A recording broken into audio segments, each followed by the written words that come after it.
Today I want to share with you the truth about CASPer test they don't necessarily want you to know.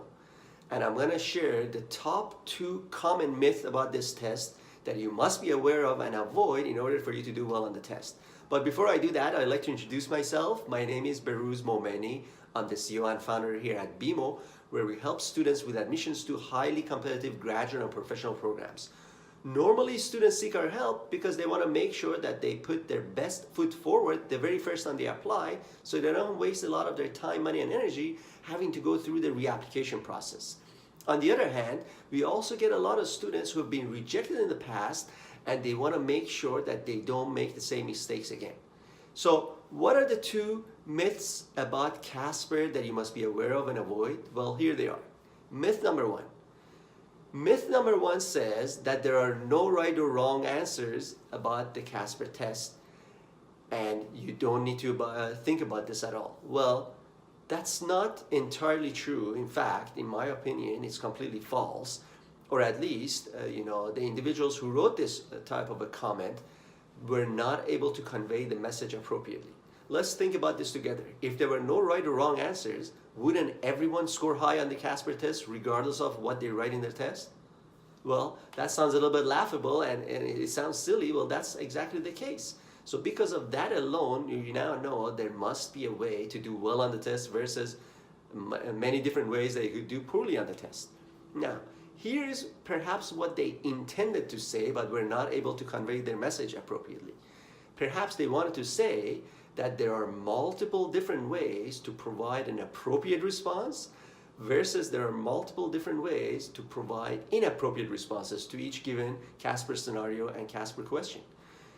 That's completely true, and this is how CASPer raters are able to differentiate between suitable applicants versus unsuitable applicants. So there are definitely right or wrong answers, and you got to make sure that you learn specific strategies in order for you to be able to provide appropriate responses to all the different questions that you're going to encounter during your test.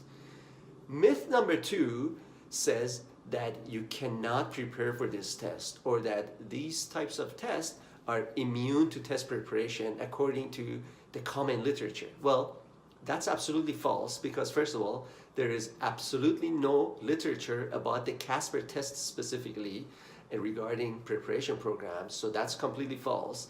Secondly, you definitely can and should prepare for this test, because again, let's step back a little bit and think about this together. What does the CASPer test claim to actually be testing in applicants? It claims to be testing personal and professional characteristics.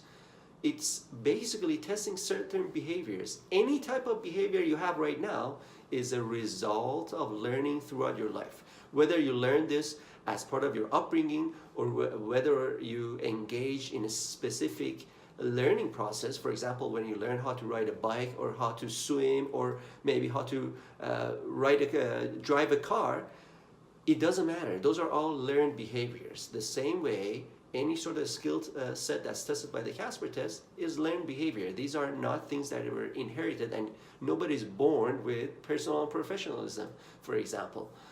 This is why you must prepare in advance. In fact, in a study we did not too long ago, we showed that our applicants were able to improve their practice scores by up to 23%, by 23% rather, I should say. And by extrapolation, you could argue that people can also increase their CASPer score with proper preparation in advance. So those were the 2 myths that I believe you must be aware of and make sure you avoid in order for you to do well on the test. If you enjoyed this video as much as I enjoyed making it for you, go ahead and share it with a friend who may enjoy it as well, who may be writing the test very shortly, so they can also avoid these common myths. And if you also have any questions for us, make sure to include it in the comment section, and we'll be able to read all of them and get back to your questions as soon as we can.